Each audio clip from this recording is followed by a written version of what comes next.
Ẹ káàbọ̀ sórí ìkànnì yìí. Tó bá jẹ́ ìgbà àkọ́kọ́ tí ẹ ń bá mi pàdé rèé, ẹ bá mi like, ẹ comment, ẹ share, kẹ́ subscribe. Àwọn ohun tí ẹ máa wò lórí ìkànnì yìí, òun ni àwọn ohun tí ó ń lọ láwùjọ wa tó sì máa kọ́ wa lọ́gbọ́n. Ẹ máa bá mi ká lọ. Ẹni tí Òṣùpá jẹ́ kí n bá forí gbárí látara Òṣùpá tí mo fi ṣẹ́. Ẹ wo tí Òṣùpá sọ fún mi nípa Ṣéhù Jámíà àmì Ọlọ́run àti bàbá tó kú yẹn tí wọ́n pè ní Adamson. Ẹ wá wo wá sí àmì Ọlọ́run náà ṣé kò jọra wọn. Ẹ ká jọ fídíò yẹn. Adamson màmá tó bí mi ló jókòó yẹ́rì pé wọ́n jọ jókòó papọ̀ lẹ́gbẹ̀ẹ́ ara wọn kó tó di pé mo láǹfààní àti mú màmí sí ọ̀dọ̀ mi lẹ́kọ̀ọ́. Gbogbo ẹni ó súnmọ́ mi mọ̀ pé mo ní ìyá tó bí mi o, ṣùgbọ́n ìyá mi tó tún jẹ́ ìyá fún mi ní Èkó tí wọ́n lè lọ mẹ́jọ mi bá tó máa pé mò ń bọ̀ wá nísìnyí tí màá sá jáde pé ẹ mọ́jọ́ bá mi ò fẹ́ wàhálà o. Alájà Balkis Adamson. Allahu Akbar. Ìyá mi lẹ́yìn ìyá mi lójú ìyá mi pàápàá òun ló jókòó. Alájà Balkis Adamson. Gbogbo wa la mọ̀ wípé lóòótọ́ òun ló kẹ́yìn nínú òpó Islam hajjul bait liman istata'a ilayhi sabila. Ọlọ́run ní ẹ lọ Mákà ẹni Ọlọ́run bá fi rọ̀ lọ́rùn ẹni Ọlọ́run bá lànà fún. Ìlànà fún yẹn ò túmọ̀ pé wọ́n ló kówó ẹjọ́. Mákà tí èmi kọ́kọ́ lọ lákọ̀ọ́kọ́ ayé mi pé mo kọ́kọ́ lọ ọ̀sẹ̀ yìí dáa Kàábà Ọlọ́run alájà àti ọkọ wọn Muhammad Adamson àwọn ni wọ́n rán mi ní Mákà. Allahu Akbar. Ó dẹ̀ jẹ́ àràfà Jímọ̀ ní ìyá 2006. Allahu Akbar. 2018 years ago ni mo sàràfà. I was 15 years old. Ọmọ 15 years ni mi lọ́dún tí mo kọ́ sí àràfà. An'amakumullah. Ọkọ wọn ó ti dolóògbé bí n bá ń bẹ láyé lónìí. Àrà tí gbogbo wa ń dá yìí ó kéré lẹ́gbẹ̀ẹ́ yìí tí Muhammad Adamson máa dá níbí. Allah. Adamson lè máa yí láti ẹnu lẹ̀kùn yẹn débí pẹ̀lú dùnú. Àjọ jẹ kóró èmi àtẹ̀bí wọn. Àjọ jẹ dùnú èmi àtẹ̀bí wọn. Àwọn àsìkò kan wà tí àdánwò Ọlọ́run dé gbogbo èèyàn túká. Ọ̀pọ̀lọpọ̀ tí ń bẹ̀bẹ̀ padà pé kinní kan ni ọ̀rọ̀ lọ́kàn wà yọ ẹnìkankan o. Ṣùgbọ́n gbogbo èèyàn túká fọ́kọ wọn. Gbogbo èèyàn túká lẹ́yìn ìyá yìí.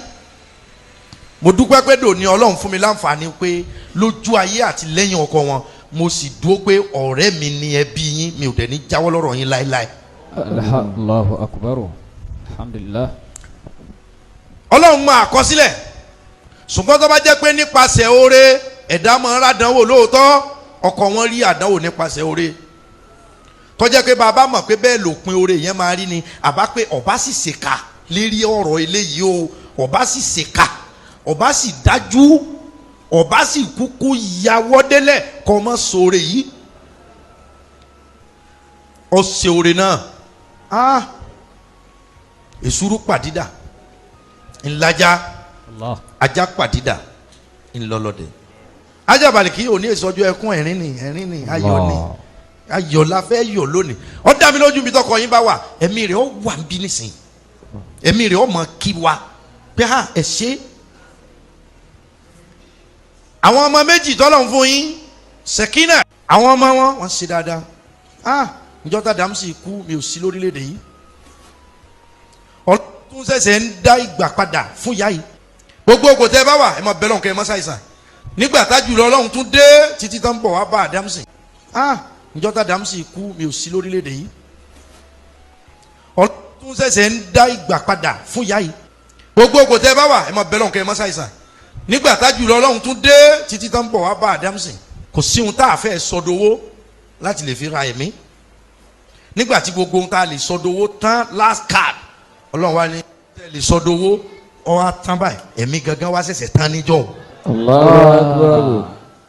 ohun tẹ́lẹ̀ omi ọ ya wèrè níbà ya wèrè pé kí ló wá kù. èso dá kankan gbogbo tó ń jágbá ní ayé Ọlọ́run ló ní gbogbo ẹ̀.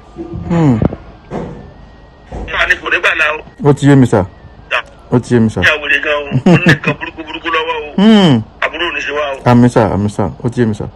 Àmín sà. Nǹkan burúkú wà lọ́wọ́ wọn o. Wọ́n lè gbọ́ lọ́wọ́ wọ́n lè má gbọ́ lọ́wọ́. Àwọn àgbàlagbà ló fún wọn.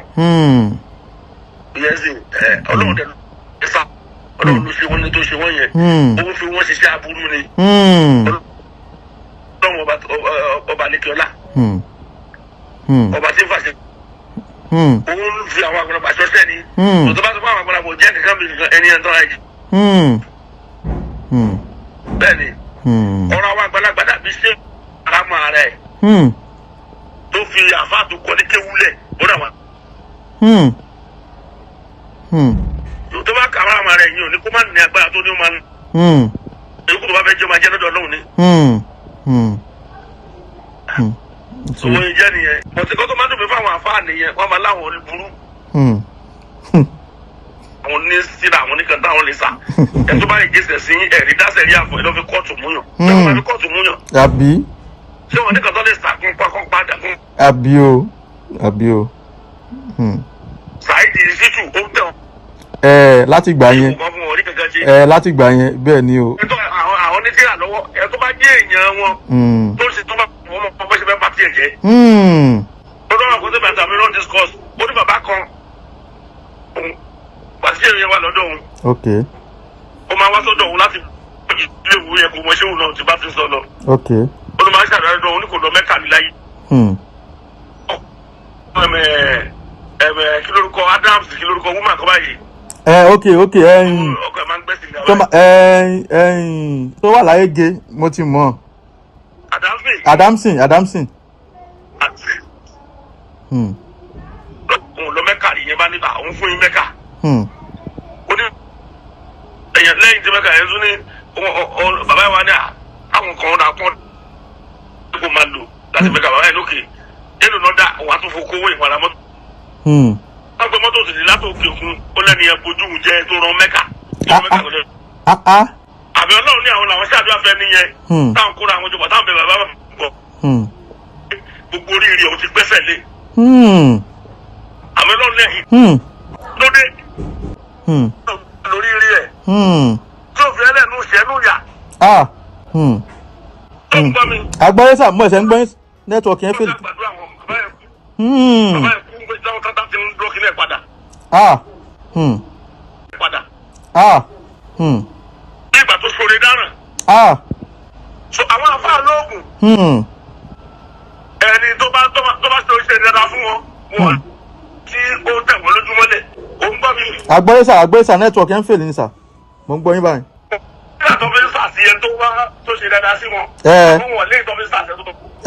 Bẹ́ẹ̀ ni wọn lélẹ́yìn tí wọ́n fi ń sàṣẹni tó ń bá wọn jẹ́ kiri. Ṣé tó bá ti bu kọjú yẹn tó ń múlò bọ̀? Àbí o tí wọ́n mú lọ kóòtù. Wọn ló máa ṣe tó ṣe kékeré kan máa bá tiẹ̀ jẹ́. Ṣé fídíò yé wa dáadáa? Lẹ́yìn ìgbà tí mo kọlu àmì Ọlọ́run látara Alhaji Saheed Osupa lórí fídíò tí wọ́n ní kí n ṣe fún bàbá Kọ́lá Olóòtú tí wọ́n rán mi pé kí n ṣe fún wọn. Lẹ́yìn ọjọ́ kẹta tí ìṣẹ̀lẹ̀ yìí ṣẹlẹ̀, Alhaji Saheed Osupa sọ pé kí n lọ bẹ àmì Ọlọ́run bó tẹ̀ jẹ́ pé mi ò ṣẹ̀. Wọ́n rán ẹnìkan tẹ̀lé mi pé kí n lọ bẹ àmì Ọlọ́run. Mo ṣe bẹ́ẹ̀ mo lọ bẹ àmì Ọlọ́run. Lẹ́yìn ọjọ́ kẹta, Alhaji Saheed Osupa pè mí wípé àmì Ọlọ́run kò dáríjì mí, ó lè ṣe mí níkà o. Ẹ̀rù bà mí pé kò dáríjì mí kẹ̀, wọ́n ló lè ṣe mí níkà o. Wọ́n làwọn máa introduce àáfàá kan sí mi, a máa ṣiṣẹ́ fún mi. Mo lọ sílé Alhaji Saheed Osupa, wọn ò dọ́rọ̀ àáfàá sọ mọ́. Alhaji Saheed Osupa kí ló dé àáfàá tẹ́sọ́ pé fẹ́ introduce mi tí ó mọ̀ ṣiṣẹ́ fún mi látara wípé nǹkan aburú tí àmì Ọlọ́run bá ṣe kó mọ́ lè ràn mí. Alhaji Saheed Osupa wọn ò dá mi lóhùn, wọn ò dá ọ̀rọ̀ yẹn sọ mọ́. Ní ọjọ́ kan Alhaji Saheed Osupa wá pè mí bí wọ́n ṣe mẹ́nu lé ọ̀rọ̀ àmì Ọlọ́run. Ijó yẹn gangan ni mo bẹ̀rẹ̀ sí ní rìkọ́ọ̀dù wọn wípé tá a bá parí conversation yẹn kí n lè tún ọ̀rọ̀ yẹn gbọ́. Àtijọ́ yẹn ni mo ti bẹ̀rẹ̀ sí ní rìkọ́ọ̀dù wọn, mi ò ṣe betrayal. Nígbà tá a sọ̀rọ̀ tán mo wá play ọ̀rọ̀ yẹn padà. Ìyẹn ni voice note tẹ́ gbọ́n sìn conversation mi àti wọn. Ẹ̀rù bà mí, ara mi gbọ̀n rìrìrìrì. Mo ní mo wọ ga o, sáyé mi ò ti bàjẹ́ báyìí, ọlọ́mọdé káyé mi ó bàjẹ́. Kò tọ́jọ́ kò tó sù, ọmọ oṣù 8 àti ọ̀sẹ̀ 2 ó kú mọ́ ìyá súná nínú, kọ́lọ́mọdé káyé rẹ̀ mọ́. Mo pe Alhaji Saheed Osupa fún iṣẹ́ abẹ pípẹ́ láti ràn mí lọ fún owó, wọn ò ṣe ń gbà yẹn. Mo kàn notice pé gbogbo jàǹbá tó bá ṣẹlẹ̀ sí mi lẹ́yìn ìgbà yẹn Alhaji Saheed Osupa wọn ò ní assist mi rárá. Bóyá ó ní kọ́lọ́fín, ó ní bánú ni, yes ó ní bánú ni. Gbogbo ẹ̀yin tẹ́ ń sọ pé bóyá nítorí owó ni mo fi ń bá Alhaji Saheed Osupa jà, irọ́ o. Mi ò fẹ́ pè wọ́n wípé wọ́n fún mi lówó oúnjẹ o àbí owó pátí kankan, irọ́ o. Tí challenges bá dé náà ni mo máa ń lọ sá lọ bá wọn o. Tí jàǹbá aburú bá ṣẹlẹ̀ sí ọ̀tá mi ẹni mo lọ máa ń ké sí wọn o. Kì í ṣe pé bóyá kí wọ́n fún mi ní owó àbí kí n fi ra mọ́tò àbí kí n fi jẹun àbí kí n fi wọṣọ kọ́ o. Mi ì tọrọ owó lọ́wọ́ wọn o. Àwọn voice note tó wá jẹ́ evidence fẹ́ mi tó jẹ́ proof tí n bá release ẹ̀ ayé wo ni mo wá fẹ́ sọ fún pé èmi àti Alhaji Saheed Osupa máa ń sọ̀rọ̀ báyìí wọn ò ní gbà mí gbọ́ láyéláyé proof ni mo fi ṣe mi ò betray wọn ẹ wo inú ogun tí wọ́n fi mí sí láti yẹ ọdún yìí ẹ wo fídíò tẹ wò tán sìn aláàánú mi yẹn náà ẹ wo tó ti ń ṣẹlẹ̀ sí báyìí ọlọ́mọdé òkú mo mọ tí mò ń sọ mi ì ṣe ọ̀dàlẹ̀ ìjà rántí Mohbad bí Mohbad ṣe pamọ́ra títí tí ó sọ̀rọ̀ ó lóun lọ sí àgọ́ ọlọ́pàá òun lọ competition síbẹ̀síbẹ̀ náà ó pamọ́ra kò sọ̀rọ̀ fún ayé ìgbà tó páyín tán àwọn náà là tó ń bu ẹ yẹ kó sọ̀rọ̀ lèmi náà fi ń pariwo sí o ni mo fi ń sọ̀rọ̀ ìdí tí mo fi ń rí ìkọlù láti gbà ẹni mi ṣe betrayal ìdí nìyẹn bẹ́ẹ̀ ni ṣe ti wá rí wípé èmi nìkan kọ́ ni ọlọ́pàá máa gbọ́rọ̀ ẹnu ẹ̀ tí ọlọ́pàá bá ti mú mi tí mo ti yọjú síbẹ̀ Alhaji Saheed Osupa náà kí wọ́n máa wọn náà kí wọ́n wá ro tẹnu wọn kò sí pé báyà mo lówó mo lókìkí kí wọ́n wá ro tẹnu wọn o ìdí ni gbogbo tí mo ń pamọ́ láti yọdún nìyẹn gbogbo àjálù aburú ṣẹlẹ̀ sí mi mo kàn rẹ́rìn síta ni mi ò fẹ́ pamọ́ ìfẹ́ páyín lójijì mo jẹ́ ń pariwo síta ṣé kò tó torí gbogbo ẹ̀yin ọ̀jọ̀gbọ́n onílàákàyè gbogbo Nàìjíríà ẹ bá wa dá sí o bí adájọ́ ayé kan ò bá dáadáa tọ̀run ó tó dá.